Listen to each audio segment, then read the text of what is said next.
ఎందుకు బిడ్డా ఏడుస్తున్నావని ఈరోజు యేసయ్య నీతో మాట్లాడుతున్నాడు. ప్రార్థన శక్తి నీకు కావాలా?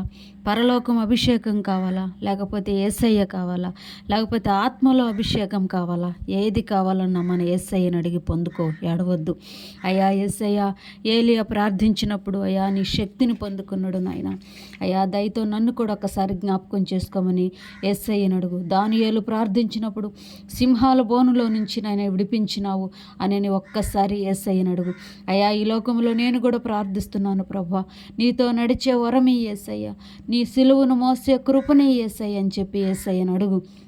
అలాగనే పేతురు ప్రార్థించినప్పుడు నీ ఆత్మను దింపిన యేసయ్య, అయ్యా నా మీద కూడా నీ ఆత్మను దింపు నాయన. యేసయ్య నా మీద కూడా నీ ఆత్మ నింపుదలుంచు నాయన, నా మీద కూడా నీ కృపనుంచు నాయనని యేసయ్యని అడిగి యేసయ్యను కృపను పొందుకో.